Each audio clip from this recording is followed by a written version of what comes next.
Lições da Bíblia. Apresentação: Leandro Quadros. Que bom estarmos mais uma vez juntos aqui no programa Lições da Bíblia. E qual será o nosso estudo da semana? O nosso estudo da semana será sobre as 7 últimas pragas descritas no livro do Apocalipse. Em Apocalipse, capítulos 15 e 16, encontramos as 7 últimas pragas, que serão 7 manifestações do juízo de Deus e de sua justiça. E nós vamos ver ao longo desta semana a base bíblica para crermos na literalidade das pragas do Apocalipse. Afinal, quando estudamos Apocalipse 15 e 16, percebemos que as pragas são manifestações do juízo de Deus sobre os impenitentes, aqueles que não se arrependeram e que decidiram seguir ao poder político e religioso representado pela besta do Apocalipse 13. Que as pragas são uma manifestação da justiça de Deus, encontramos aqui em Apocalipse, capítulo 15, versículo 4, que diz: Quem não temerá e não glorificará o teu nome, ó Senhor? Pois só tu és santo. Por isso todas as nações virão e adorarão diante de ti, porque os teus atos de justiça se fizeram manifestos. Pouco antes de Cristo voltar, os atos de justiça de Deus, por meio das 7 pragas, serão manifestos. Só que antes, amigo ouvinte, de ocorrer o derramamento destas pragas, desses juízos, a Bíblia nos mostra que Deus oferece a todo ser humano a oportunidade de escapar desses juízos. E como que o ser humano pode escapar desses juízos? Aceitando o Evangelho e aceitando as 3 advertências de Deus que são acompanhadas do Evangelho. Essas 3 advertências que acompanham o Evangelho se encontram em Apocalipse capítulo 14. E nós já estudamos sobre este assunto que se refere às 3 últimas advertências de Deus ou 3 mensagens angélicas. As pragas são os juízos de Deus sobre aqueles que não aceitaram o Evangelho e que não aceitaram as 3 advertências ou 3 mensagens angélicas. Entretanto, Apocalipse 15 apresenta, antes de demonstrar o derramamento das pragas, apresenta o povo de Deus vitorioso sobre a marca e a autoridade da besta. E em Apocalipse capítulo 15 é dito o seguinte: Vi no céu outro sinal grande e maravilhoso, 7 anjos segurando as 7 últimas pragas que completariam a fúria de Deus. Vi diante de mim algo semelhante a um mar de vidro misturado com fogo. Nele estavam em pé todos os que haviam vencido a besta, sua estátua e o número que representa o seu nome. Todos seguravam harpas que Deus lhes tinha dado e entoavam o cântico de Moisés, servo de Deus, e o cântico do Cordeiro.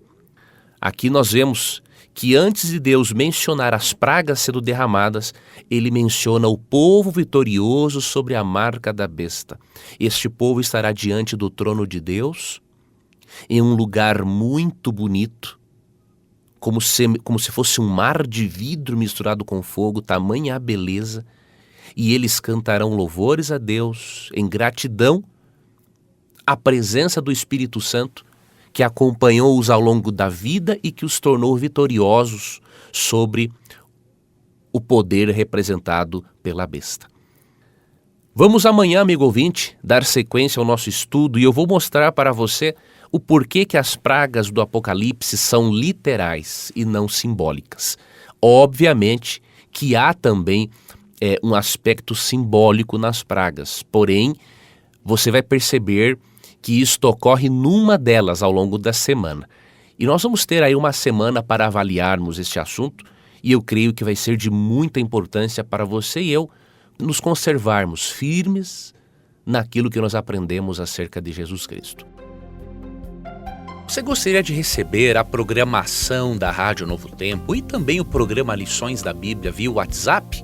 Você tem essa oportunidade agora. Você pode acessar adva.com.br de amor, D de dado, V de Vitória, adv.st/Rádio Novo Tempo. Ao acessar, você pode cadastrar-se e receber este programa, além de outros conteúdos exclusivos diariamente. Cadastre-se, é grátis, é prático e com certeza você estará também compartilhando esperança com outras pessoas. Fique com Deus e obrigado por acompanhar mais um programa Lições da Bíblia.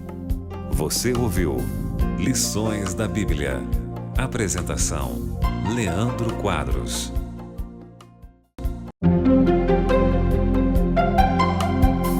Lições da Bíblia. Apresentação: Leandro Quadros. Hoje veremos o porquê que as pragas do Apocalipse, em sua grande maioria, são literais e não simbólicas. Em primeiro lugar, mesmo o Apocalipse sendo um livro simbólico, ele apresenta acontecimentos reais.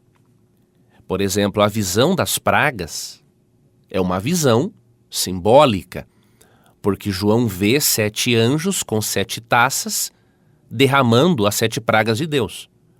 Mas o acontecimento histórico em decorrência desta visão simbólica, ele é real. Então, o livro do Apocalipse é simbólico, porém, os símbolos tratam de acontecimentos reais. Segundo motivo, as pragas do Apocalipse, elas têm como base as pragas que foram derramadas sobre o Egito. Quando o povo de Israel estava saindo do Egito, quando Deus queria libertar o povo de Israel do Egito, Deus mandou 10 pragas, 10 juízos para castigar aos egípcios por sua rebeldia. O pano de fundo das 7 pragas do Apocalipse são as 10 pragas derramadas sobre o Egito. Então, assim como as pragas derramadas sobre o Egito foram acontecimentos reais, as 7 últimas pragas derramadas sobre o mundo ímpio, pouco antes da volta de Cristo, também são reais. Então tenha em mente, amigo ouvinte, isto, que a base, não é, o pano de fundo das 7 pragas de Apocalipse 15:16 são as 10 pragas derramadas no Egito, como lemos em Êxodo capítulo 7 até o capítulo 11. Interessante é que há inclusive evidência arqueológica de que ocorreram as pragas no Egito. Encontrou-se um documento em que um sacerdote egípcio reclamava, orava ao deus Horus acerca de acontecimentos estranhos que vinham ocorrendo no Egito. E nesse documento se identificam algumas das pragas que a Bíblia diz terem caído sobre o Egito. Então, o pano de fundo das pragas do Apocalipse são as pragas que ocorreram no Egito. E da mesma forma, amigo ouvinte, que as pragas que caíram sobre o Egito, elas caíram sobre pessoas rebeldes que não tinham a Deus como verdadeiro Criador, as 7 últimas pragas serão derramadas sobre pessoas rebeldes que aceitarão o poder e a autoridade da besta, consequentemente estarão adorando ao poder representado pela besta e não estarão reconhecendo a Deus como o grande Salvador e o grande e único Criador. As 7 últimas pragas, elas são juízos de Deus que serão derramados pouco antes da segunda vinda de Cristo. E nós temos, amigo ouvinte, como identificarmos na Bíblia, de certa forma, o momento em que elas vão ocorrer. Na verdade, qual acontecimento que acompanhará o derramamento dessas pragas? É óbvio que o momento será pouco antes da volta de Cristo. Não temos uma data para isso, a Bíblia não revela. Mas nós temos como descobrirmos um acontecimento muito importante que vai acompanhar o derramamento destas pragas. Quando nós lemos Apocalipse, capítulo 15, verso 8, percebemos o seguinte, que esse texto fala de um momento em que o ministério de Cristo no santuário celestial vai acabar. Diz assim, o templo se encheu de fumaça da glória e do poder de Deus. e ninguém podia entrar no templo enquanto os anjos não tivessem terminado de derramar as 7 pragas. Esta expressão, amigo ouvinte, ninguém podia penetrar no santuário, ela tem algo a nos ensinar. Quando lemos Êxodo capítulo 40, versos 34 e 35, 1 Reis 8, 10 e 11, nós percebemos que no lugar santíssimo do santuário celestial, a glória de Deus se manifestava perante o povo de Israel. E tinha um momento no ritual do santuário que só o sumo sacerdote poderia entrar nesse chamado lugar santíssimo. Quem entrasse ali morreria. Então, um pouquinho deste evento, o apóstolo João retrata aqui em Apocalipse capítulo 15, verso 8. E o detalhe é que quando ele afirma que ninguém podia entrar no santuário, indica o quê? Indica, amigo ouvinte, que o ministério sumo sacerdotal de Cristo já se encerrou. Ou seja, a porta da oportunidade de arrependimento já se foi. E é por isso que Apocalipse 22:11 menciona um momento na história em que as pessoas que se salvaram não vão se perder mais e as pessoas que se perderam não terão mais chance de salvação.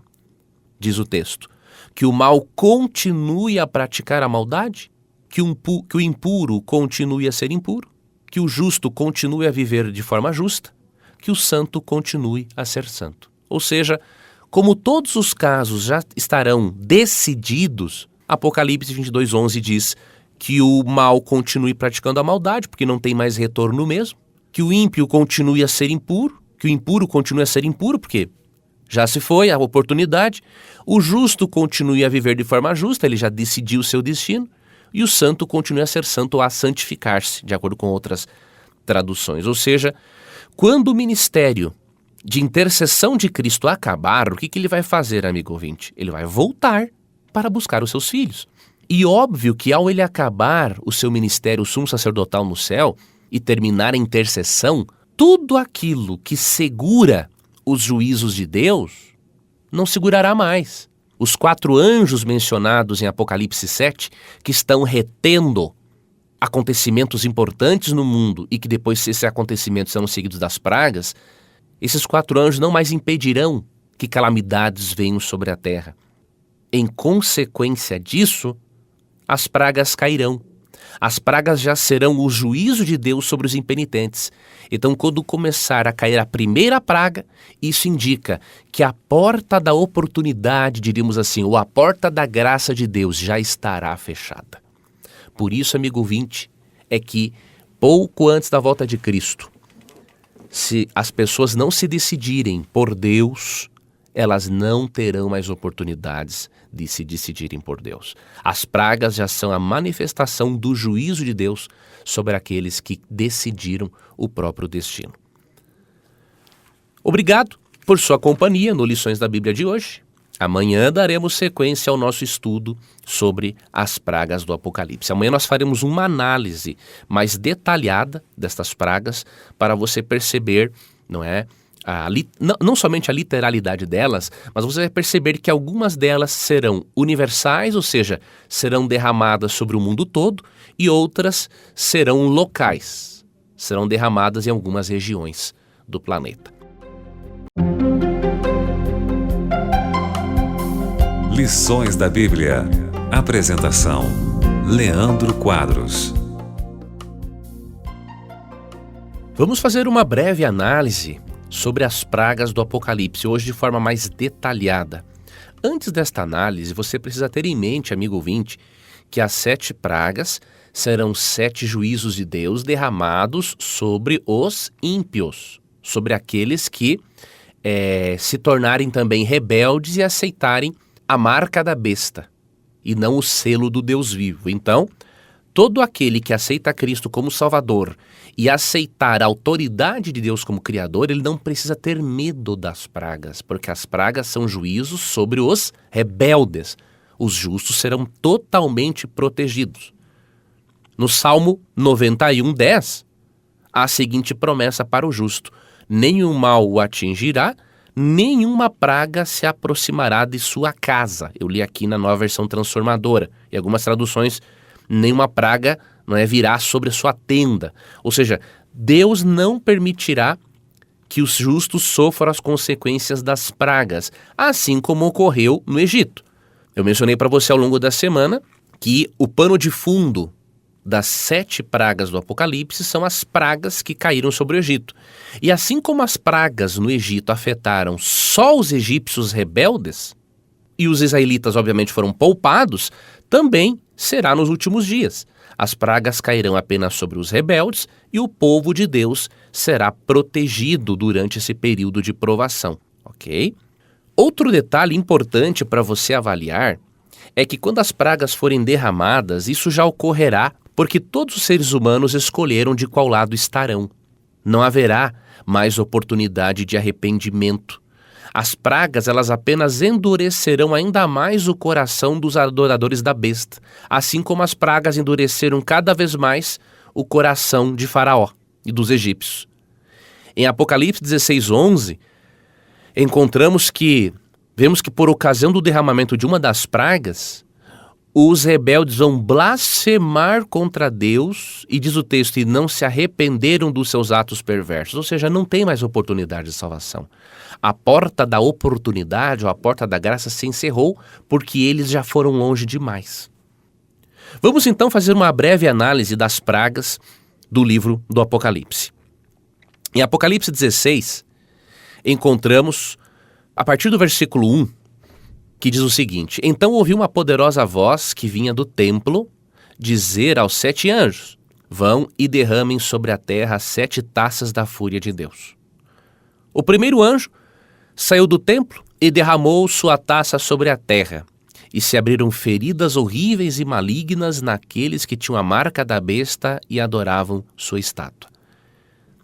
A primeira praga, amigo ouvinte, será derramada sobre a terra, e vão aparecer feridas ou úlceras sobre os adoradores da besta. Este é o primeiro juízo de Deus. O segundo juízo está no verso 3. O segundo anjo derramou sua taça sobre o mar, que se transformou em sangue como de um cadáver, e morreram todas as criaturas do mar. Veja, a segunda praga derramada sobre o mar, e o mar vai se tornar em sangue. Perceba que isso também ocorreu no Egito. As águas se transformaram em sangue, os egípcios não puderam bebê-las, e também no Egito ocorreu algo parecido, ocorreu algo idêntico com a primeira praga. Surgiram também úlceras, feridas entre os egípcios, por causa da rebeldia e da maldade, em continuarem negando a Deus. Então a segunda praga, amigo ouvinte, impedirá os ímpios e os rebeldes de terem acesso à água potável. Olha o terceiro juízo, verso 4. O terceiro anjo derramou sua taça sobre os rios e fontes, que se transformaram em sangue. E ouviu o anjo que tinha autoridade sobre a água dizer: Tu és justo, ó santo, que és e que era, pois enviaste esses julgamentos. Pois eles derramaram o sangue do teu povo santo e de teus profetas. Tu lhes deste sangue para beber, é sua justa retribuição. Enquanto que a segunda praga foi sobre o mar, a terceira praga agora vai sobre rios e fontes, ou seja, intensificando ainda mais o castigo contra os ímpios. E já que muitos seres humanos mataram pessoas, profetas, já que a humanidade se rebelou contra os mensageiros de Deus e inclusive perseguiram filhos de Deus, eles terão agora sangue apenas para beber. Verso 8. O quarto anjo derramou sua taça sobre o sol, que com seu fogo fez queimar as pessoas. Todos foram queimados pelo intenso calor e blasfemaram contra o nome de Deus, que tinha controle sobre essas pragas, e não se arrependeram nem deram glória a Deus. Esse outro juízo de Deus fará com que o sol se aqueça mais ainda, vai queimar os rebeldes, só que não vai queimar a ponto de destruir. E o texto mostra que as pragas só estão endurecendo mais ainda o coração deles, assim como o coração de Faraó foi endurecido, porque mesmo queimando diante do sol, estas pessoas não se arrependem e ainda blasfemam contra Deus. Vamos para o verso 10. o quinto juízo de Deus, a quinta praga do Apocalipse. O quinto anjo derramou sua taça sobre o trono da besta, e seu reino foi lançado na escuridão. Angustiados, seus súditos rangiam os dentes, e por causa de suas dores e feridas blasfemavam contra o Deus do céu e não se arrependeram de seus atos perversos. Ou seja, aqui na quinta praga percebemos que ela será derramada sobre o trono do poder representado pela besta. Ou seja, já identificamos ao longo do nosso estudo que a besta que sobe a primeira besta de Apocalipse 13, não é? A besta que sobe do mar representa Roma papal. E a besta que sobe da terra representará os Estados Unidos da América. Será naquela localidade onde se encontra Roma papal, onde Deus derramará a quinta praga do Apocalipse. E aqui é dito que as pessoas continuarão na sua rebeldia e não se arrependerão. Então estudamos hoje sobre as 5 primeiras pragas e percebemos aqui, pela análise, que algumas são universais, ocorrerão em todo o planeta, e outras são locais. E repito, mesmo o Apocalipse sendo um livro simbólico, os símbolos têm a ver com acontecimentos reais e literais. Então as pragas são literais, são reais e ocorrerão pouco antes da volta de Cristo. Porém, há uma exceção. Há uma das pragas que é simbólica, e é a 6ª praga do Apocalipse. Sobre ela nós estudaremos amanhã. Você gostaria de receber a programação da Rádio Novo Tempo e também o programa Lições da Bíblia via WhatsApp? Você tem essa oportunidade agora. Você pode acessar ADV, A de amor, D de dado, V de Vitória, adv.st/Rádio Novo Tempo. Ao acessar, você pode cadastrar-se e receber este programa, além de outros conteúdos exclusivos diariamente. Cadastre-se, é grátis, é prático e com certeza você estará também compartilhando esperança com outras pessoas. Fique com Deus e obrigado por acompanhar mais um programa Lições da Bíblia. Você ouviu Lições da Bíblia. Apresentação: Leandro Quadros.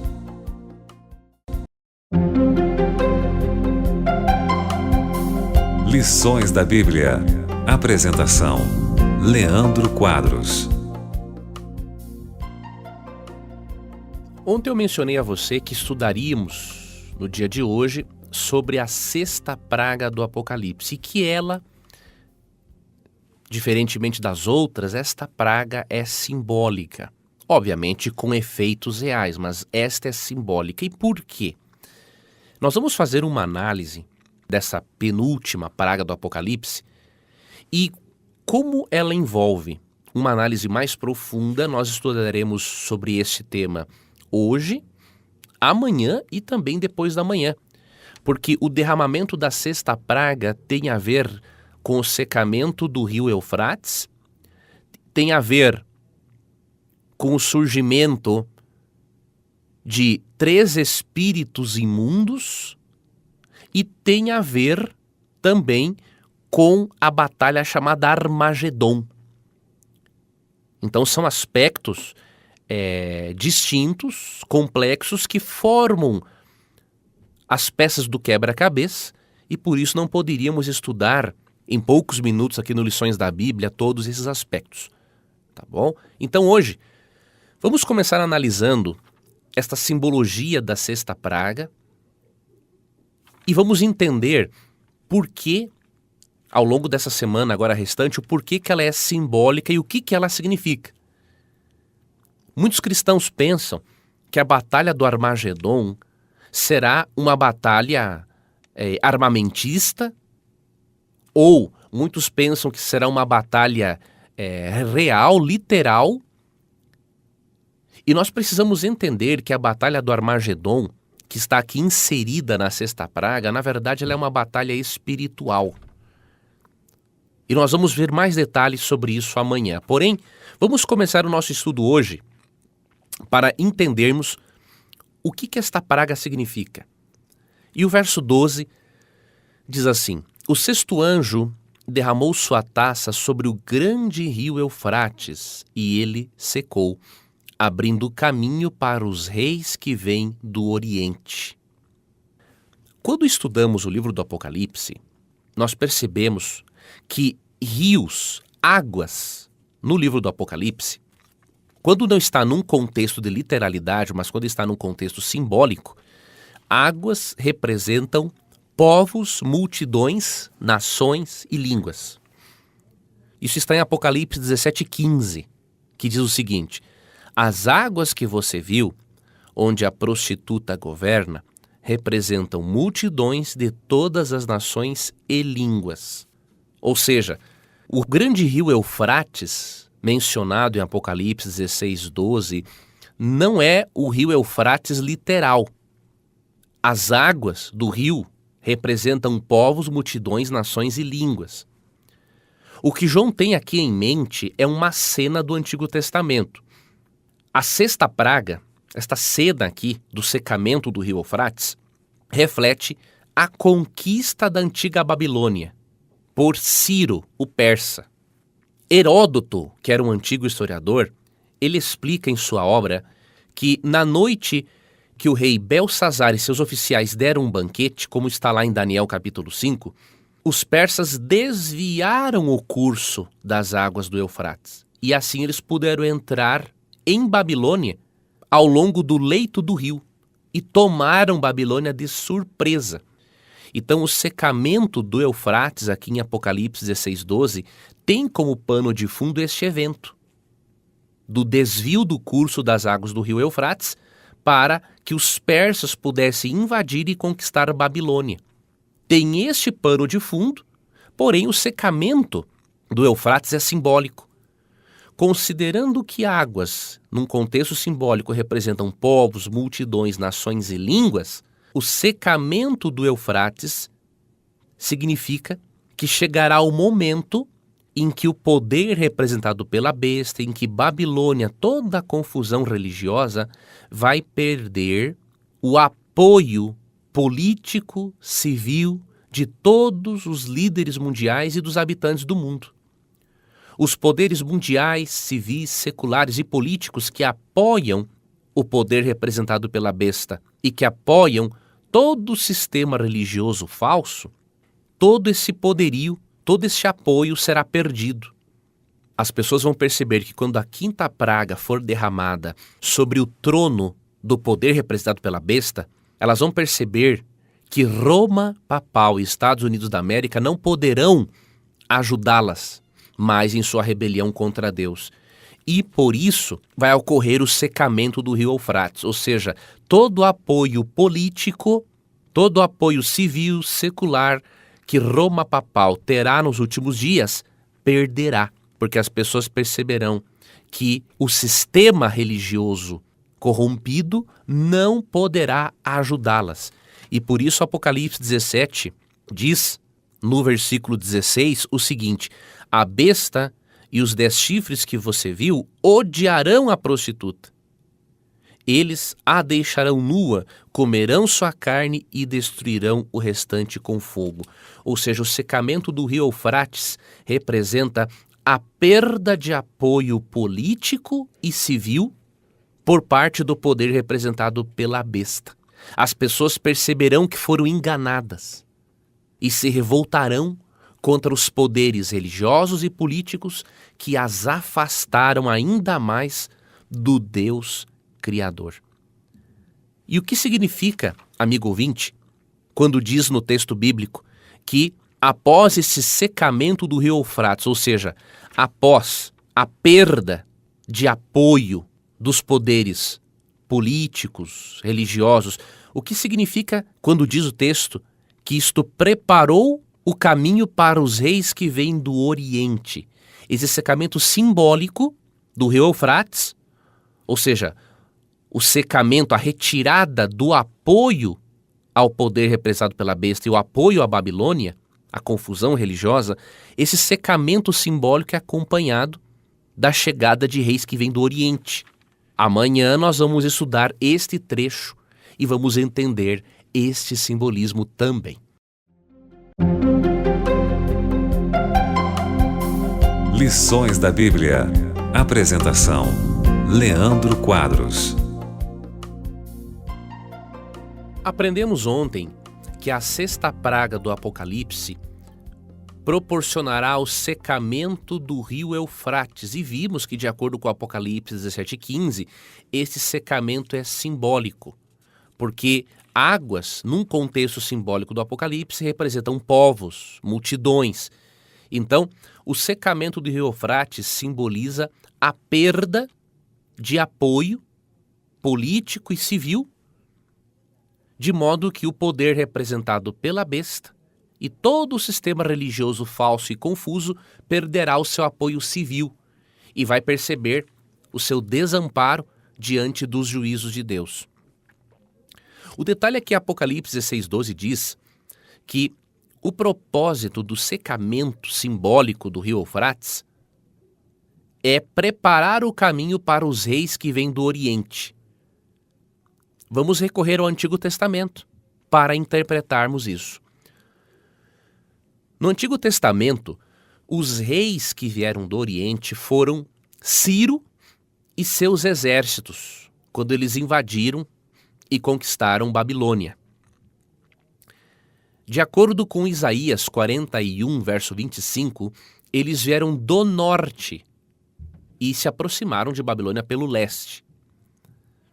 E foi justamente a conquista de Ciro que proporcionou o retorno do povo de Deus, os israelitas, à sua terra natal, de acordo com Isaías 44, 27 e 28. Então, os reis que vieram do Oriente, aqui no Antigo Testamento, eles têm a ver com libertação.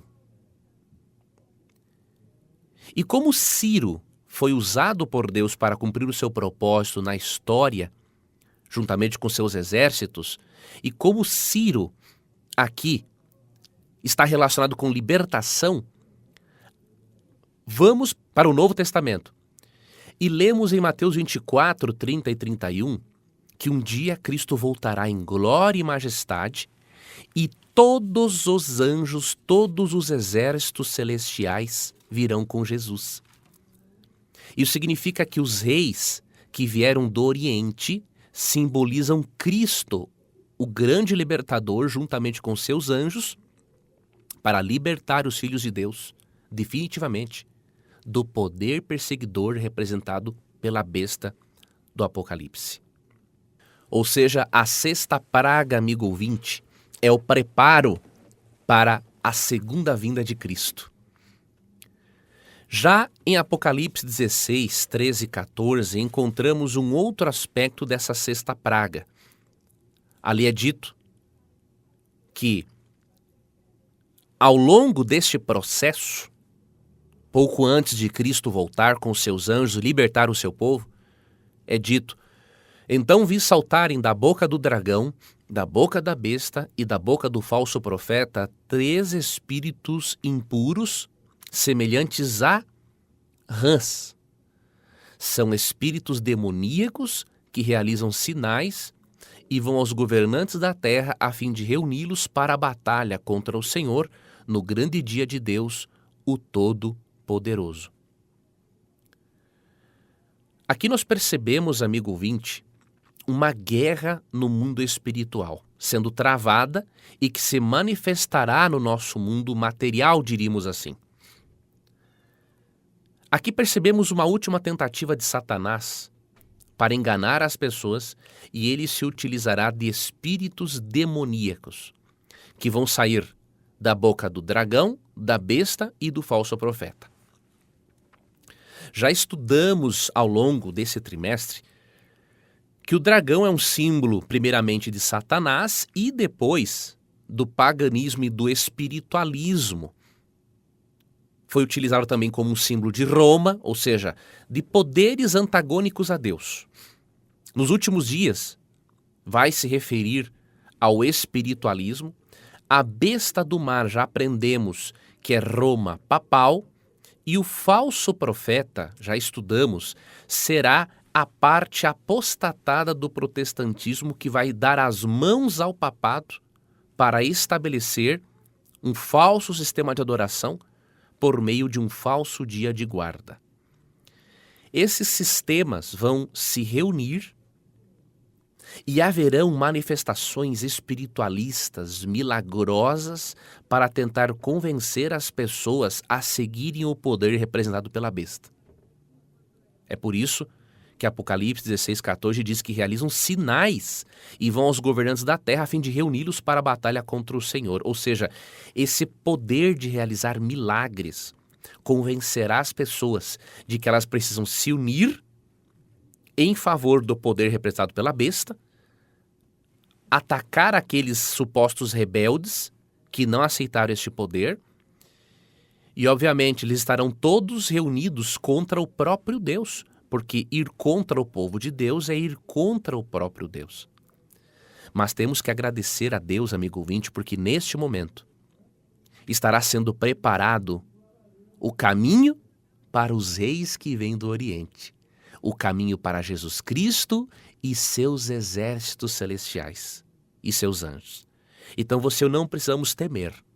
O que precisamos fazer é estarmos atentos ao fato de que Satanás pode se utilizar de milagres, pode aparecer de uma aparência agradável e religiosa para enganar as pessoas por meio de milagres. E por isso devemos estar atentos para o fato de que milagres em si, mesmo sendo realizados por Deus, milagres em si não são prova de que Deus está no comando. Porque Satanás pode realizar prodígios, de acordo com Apocalipse 16:14, e também de acordo com 2 Tessalonicenses 2:9-12. Em Mateus 7:21-23, Cristo nos advertiu de que muitas pessoas, mesmo tendo profetizado em nome de Jesus, pregado em nome de Jesus, expulsado demônios e feito milagres, eles perderão a salvação. Porque eles falaram em nome de Jesus, mas não foram usados pelo Espírito Santo. Na verdade, era Satanás quem estava fazendo uso do seu poder para poder enganar. Amanhã, amigo ouvinte, vamos analisar um pouquinho mais sobre o significado da palavra Armagedon, porque esta batalha espiritual que será travada entre os filhos de Deus e entre os seguidores do poder representado pela besta, ela é chamada de Armagedon. Vamos amanhã estudar o significado deste termo à luz das Escrituras para termos mais certeza ainda de que esta batalha é uma batalha espiritual. Lições da Bíblia. Apresentação: Leandro Quadros. Em continuidade ao nosso estudo sobre a sexta praga do Apocalipse, vamos entender algo do significado da batalha do Armagedon. Eu já mencionei para você alguns aspectos de Apocalipse 16:12-14, e neste momento vamos ler Apocalipse 16:16, que diz assim: E os espíritos reuniram todos os governantes e seus exércitos no lugar que em hebraico se chama Armagedon. Esse texto fez com que muitos cristãos interpretassem o Armagedon como sendo uma batalha militar entre as nações do Oriente Médio. Entretanto, à luz do contexto do Apocalipse, do contexto das pragas e fazendo uso do método historicista de interpretação das profecias, percebemos que o Armagedon não é uma batalha militar entre nações do Oriente. O Armagedon é uma disputa espiritual, é uma batalha espiritual que será travada no mundo pouco antes da volta de Cristo. Já estudamos aqui no programa Lições da Bíblia Apocalipse 13 e vimos que em Apocalipse 13 dois poderes representados por duas bestas vão se unir, haverá uma união entre igreja e Estado, e isto fará com que os adoradores, os verdadeiros adoradores de Deus, sejam perseguidos, boicotados economicamente. Este tipo de pressão, de tribulação, essa investida final dos poderes religiosos e políticos contra o povo de Deus, tem a ver com a batalha do Armagedon. A palavra Armagedon, do hebraico, significa Monte de Meguido, e o apóstolo João pegou este termo, obviamente do Antigo Testamento, pegou como pano de fundo a planície chamada Meguido, que foi local de muitas batalhas decisivas entre o povo de Deus e aqueles que não pertenciam a Deus. Então João pega esse contexto do Antigo Testamento, ele pega o monte de Meguido, esta planície onde ocorriam batalhas decisivas, para falar, para descrever a batalha final entre Cristo e as forças do mal. E ele chama esta batalha de Armagedon. Neste momento, todos os povos do mundo, juntamente com os poderes representados pelas duas bestas, se unirão em um exército unificado para perseguir os filhos de Deus, para boicotá-los economicamente, de acordo com o Apocalipse 13, 16 e 17, que diz que ninguém vai poder comprar e nem vender. O Monte de Meguido também faz uma alusão ao Monte Carmelo. Se você estudar 1 Reis 18, o Monte Carmelo foi um local onde ocorreu um grande confronto entre Israel, entre o profeta Elias, não é? e o verdadeiro Israel, contra os falsos profetas de Baal. Então, da mesma forma que ocorreu um confronto entre os filhos de Deus e os filhos das trevas, da mesma forma que ocorreu um confronto entre o verdadeiro Deus e um conhecimento verdadeiro de Deus e um falso conhecimento de Deus, na batalha espiritual, chamada Armagedon, que vai ocorrer neste período de grande tribulação, pouco antes da volta de Cristo, vai haver uma disputa espiritual, em que os filhos de Deus resistirão à pressão dos filhos das trevas, ou aqueles que decidiram adorar ao poder representado pela besta. A batalha do Armagedon é uma batalha espiritual de uma proporção, de uma escala mundial. Enquanto que no Monte Carmelo as pessoas tiveram de decidir entre adorar ao verdadeiro Deus, ao Deus Baal, nesta batalha espiritual chamada Armagedon, os filhos de Deus vão ter de decidir entre adorar a Deus ou ao poder representado pela besta.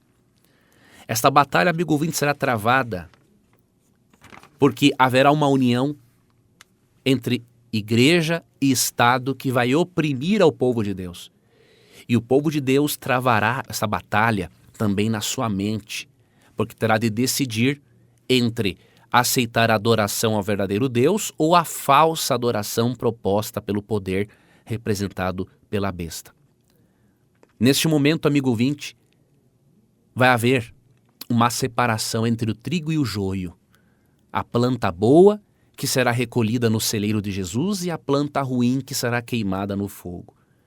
É por isso que você e eu precisamos, a partir de hoje, desenvolvermos a perseverança em seguirmos a Cristo. Porque quando esses acontecimentos vierem, você e eu estaremos preparados. Você e eu estaremos numa relação íntima com Cristo e teremos forças do Espírito Santo para permanecermos fiéis, apesar das pressões externas e internas pelas quais passaremos pouco antes de Jesus voltar. Desenvolva, amigo ouvinte, a sua perseverança a partir de hoje. Seja fiel a Deus diante dos pequenos e menores problemas da vida.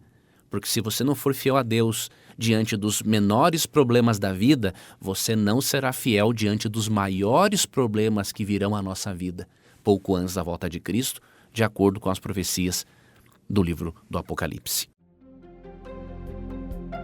Você gostaria de receber a programação da Rádio Novo Tempo e também o programa Lições da Bíblia via WhatsApp? Você tem essa oportunidade agora. Você pode acessar ADV, A de amor, D de dado, V de Vitória, adv.st/Rádio Novo Tempo. Ao acessar, você pode cadastrar-se e receber este programa, além de outros conteúdos exclusivos diariamente. Cadastre-se, é grátis, é prático e com certeza você estará também compartilhando esperança com outras pessoas. Fique com Deus e obrigado por acompanhar mais um programa Lições da Bíblia.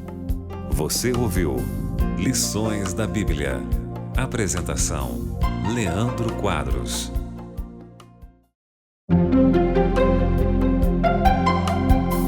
Lições da Bíblia. Apresentação: Leandro Quadros.